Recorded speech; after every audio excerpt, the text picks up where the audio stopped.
variety spotlight on Orejona. Now this is a beautiful flower, and it's a Nicaraguan variety, Hylocereus polyrhizis, and there are several wonderful dragon fruit plants that come from Hylocereus polyrhizis. This is one of them. We have had the fruit, as you can see, and I actually got this is the same exact plant as the fruit that you're seeing right now. So I'm excited to have some more of those in the future. Very kind of raspberry flavored. I like Orejona a lot. It's wonderful. You can see in the heat wave it did abort one of the 2 flower buds. This one was about 6 days ago. It started to turn yellow. I guess that happens with the heat wave. Now, what else can I say? This requires cross-pollination. I used sugar dragon pollen. And Orejona can take full sun in Southern California, in my experience. It's doing quite well. And it has lots of new growth for how young this is. It's about a year old, under. However, I would like to share with you some of George Emmerich Jr.'s, what I believe to be Hylocereus polyrhizis as well. But they are definitely different. I mean, the growth looks similar, however, it just can't take as much sunlight, and the spines seem a little bit different or darker to me. So we'll see. I have several of these George Emmerich Jr. plants, and look at this one. It's very interesting. And I think it's also Hylocereus polyrhizis, but definitely different.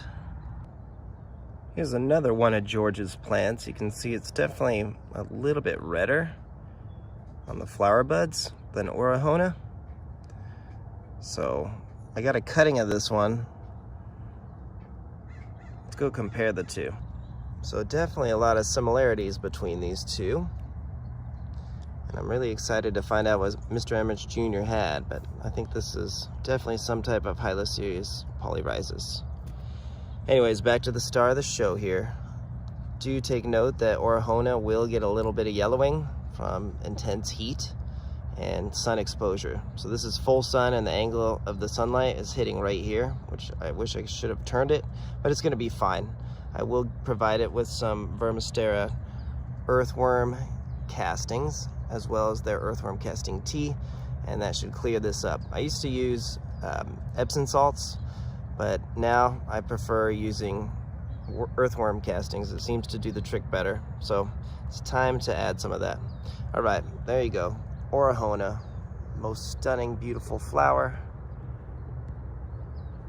And we're about to say goodbye to it. You're looking at a photo I took at the Pattaya Festival on 1S, Physical Graffiti. As you're reading the information, I would say it's accurate, except for Paul Thompson created it in the 90s. Not the 80s. And in addition, it was crossed with Rixford, which is Guatemalensis, and with Nitzel, which is an Undantus white, and that was created by Jim Nitzel. He was the first president of the California Rare Fruit Growers. He created cherimoyas, macadamia nuts, big gem loquats, and more. Now this variety is frost tolerant, and it does really well in Southern California. So now you're looking at a slide of what Paul Thompson wrote himself in his book. And he wrote that the seedling 1S, is described as attractive fruit with dark pink, very good flavor, and he gave it to many of his California Rare Fruit Grower members. Now again, a drawback is it's self-sterile, and the fruit will be anywhere from 3/4 to 1.5 pounds. Now here is our 10-month update on our plant, Physical Graffiti. You can see I've learned a lot more about this variety than that video that kind of just started our dragon fruit obsession. So anyways, here Physical Graffiti is vigorous. It did not get any damage from the frost that I observed, and here's some new growth on it, you can see. So it's just starting out. Now I did purchase this one at a big brand nursery, this Physical Graffiti, so I was a little concerned because I've seen some variation in the fruit and the fins, believe it or not. So in my humble opinion, I think there is some different varieties of Physical Graffiti out there. So this cutting now you're looking at, I got directly from Linda Nickerson, and she got it directly from Paul Thompson's farm, her husband, and her were friends with him, and this was one of the first varieties that they got from Paul Thompson. So I know that that is definitely an accurate variety. Now the bummer is here, you can see, if you're wondering why did I put some, what is that white powder on physical graffiti there? Well, that is diatomaceous earth. I've had a lot of snails come around and ants damaging the tips of our dragon fruit. So you can see this is not frost damage. This was caused by bugs, and now it's raining, so it's rotted. So what I'm gonna do is I'm gonna wait until it stops raining, and I'm gonna tip it right here and then put a bag over it, and hopefully I'm sure it will do fine. So it's a bummer. It was doing really well. It's just starting to kind of grow, and then the bugs ate it. So there you go, Physical Graffiti 1S by Paul Thompson, one of my favorite dragon fruit varieties, and now I have 2. Hey everybody, today's variety spotlight is on Cebra. Every now and then dragon fruit will produce 4 sides on their new stems. You can see that this new growth has 4 sides, and the stem before it has 4 sides. Nothing to worry about though, that just happens. Alright, here's some information I found online from UCCE. Now you can see it's a red skin, red flesh variety, beautiful white fragrant flower. Now that grayish white film on the flesh of the plant is a good thing. That indicates it's going to be more heat tolerant in Southern California, or I guess in general. Now here's an evaluation chart. You can see it now, it's at the top, and you can see the days to harvest, 40 something, I can't remember. And also you can see that I believe the brick score should be a little higher, but it does fare well in heat and cold on this chart. Now here's some new growth on mine. It's doing pretty well, and I've had it about 10 months. It's 4 feet tall. Did fine in the cold, and here now is some information I'll share that Ty from Spicy Exotics has.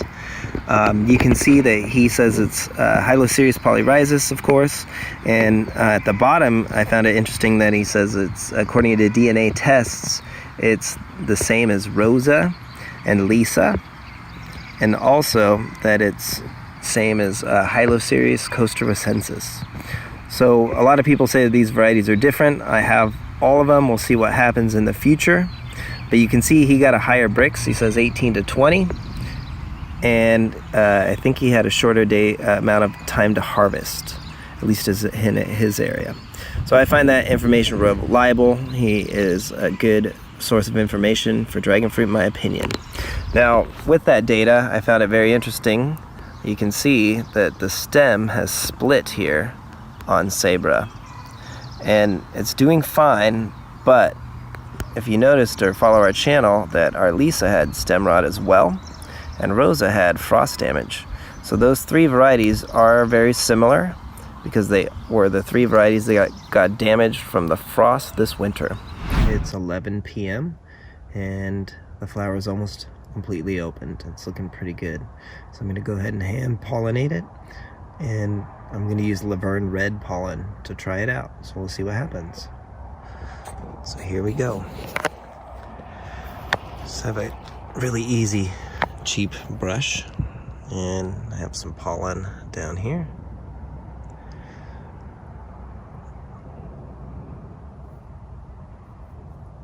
It's as simple as that. So one more just to be sure, and there we go. So this is a cross pollination of Tricia with Laverne red pollen that I harvested this morning. So beautiful flower. All right, let's get back to the rest of the spotlight. So Tricia is created by Edgar Valdivia, and it's named after his daughter, or named in honor of his daughter, I guess you could say. And it's a hybrid of Hylocereus polyrhizis and Hylocereus ocamponus. And you can see I have 2 cuttings here, and it's insane that this huge 17-inch flower came off of this fresh cutting that I received. It's one of our newest plants. You can definitely see the Ocamponus traits there. See the white powdery residue? That is great for dragon fruit growers because that means that this will tolerate San Diego's full sun, and so I guess you could say it's a more sun hardy and cold hardy variety of dragon fruit. So it's very spiny as well, as you can see. And this flower here took 30 days from flower bud to this bloom. You can see in there lots and lots of pollen on the anthers here and filaments. Look at that. Some bees gonna get really lucky today. So I'm gonna collect some of that before they get here. And you can see that on the stigma, that laverne red pollen that I put on it late last night. Now, here's a picture of the fruit. You can see that it is kind of egg-shaped and that it's bright beet red with small black seeds. So it's kind of a unique shape. It has those small fins. Really interesting fruit. And if you watch the link that we attach, you'll see in the description, you can see Edgar's wife describe the fruit herself. So check that YouTube video out or subscribe to their channel.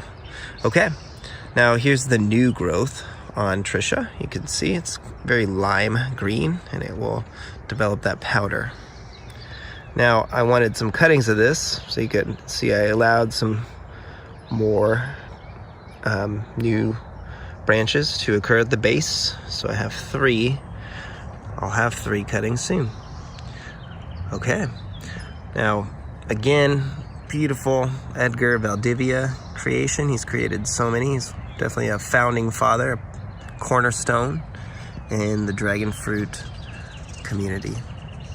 You can see why. I mean, this is a stunning, huge dragon fruit flower.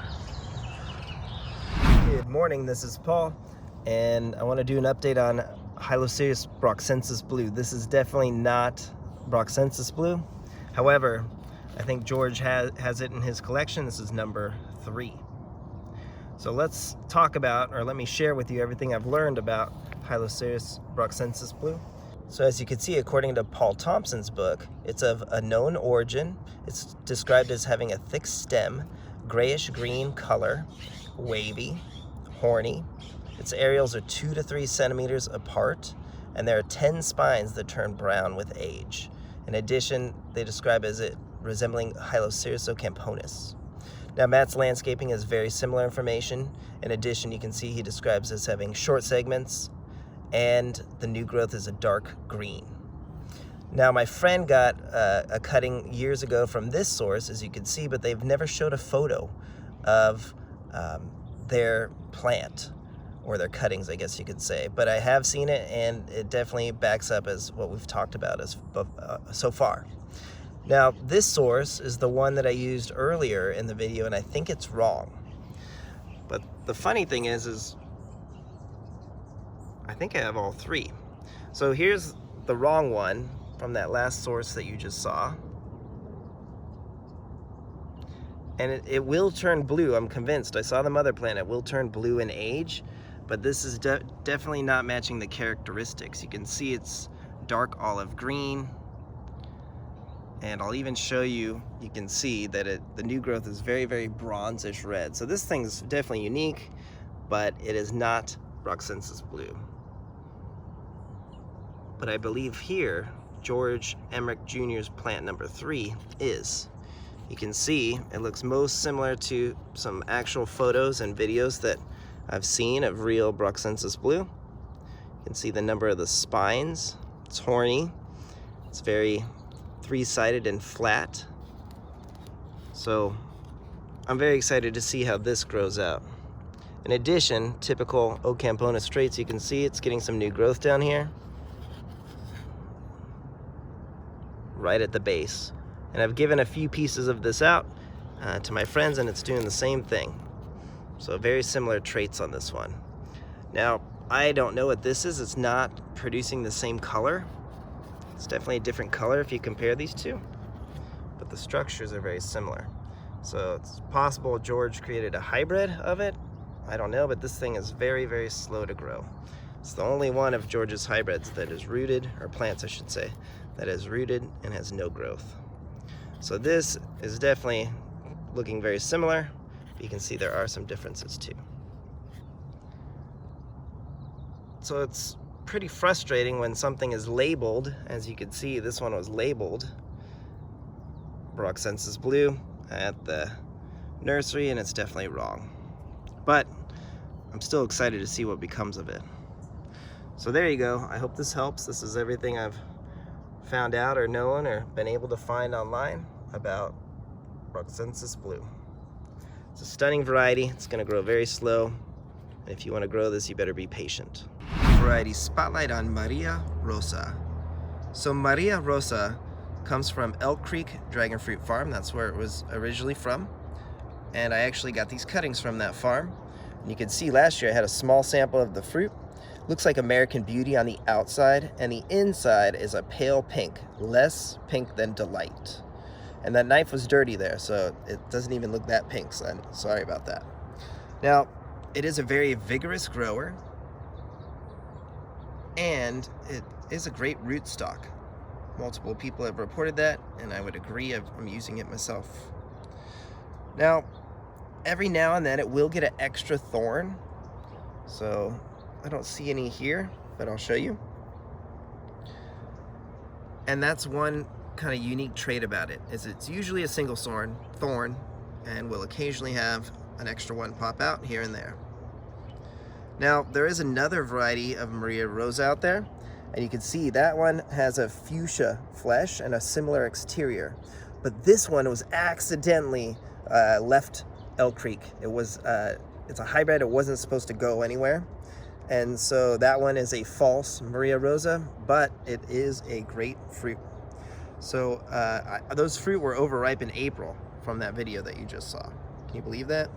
Now we'll talk more about that plant in the future, but right now I want to tell you how Maria Rosa came to be. It's kind of funny. So what happened is, long ago, these plants were cuttings in an apartment, or a rental house actually. And they were just tossed into a pile when the renters moved, and they mowed and cleaned up the back, and they just grew kind of in a big pile, sideways, all sorts of shapes and directions.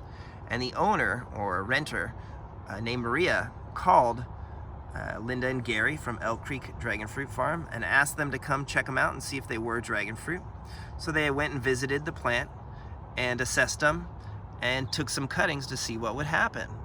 Now, several years later, they ended up being a delicious fruit. And so you can see now where they got the name. It was Maria's home or rental, and Rosa for the color of the flesh. So I think that's a really interesting story. I heard it myself yesterday. And another note is it tends to need cross-pollination. It can be self-sterile, or it appears to be self-sterile. And she said that sugar dragon is an excellent cross-pollinator. So there you go. Let me go show you that other plant really quick. Okay, so this is the wrong Maria Rosa, but it's a really great plant. My favorite thing is it's super vigorous. This is only 10-month-old cuttings, and right now there's something like 34 new branches on it. It's insane at the end of December here. So you can see here the spines are a much different structure, and there will be multiple quite often. And as the plant matures here, you can see, and it does get a little bit of horniness on it. See it right there? And look at that. We must have a snail or a slug. I will have to take him out today. But that's okay. As I said, this thing's very, very vigorous. And we'll talk more about this one soon. All right, give us a like and a subscribe. Thanks for watching. Take care.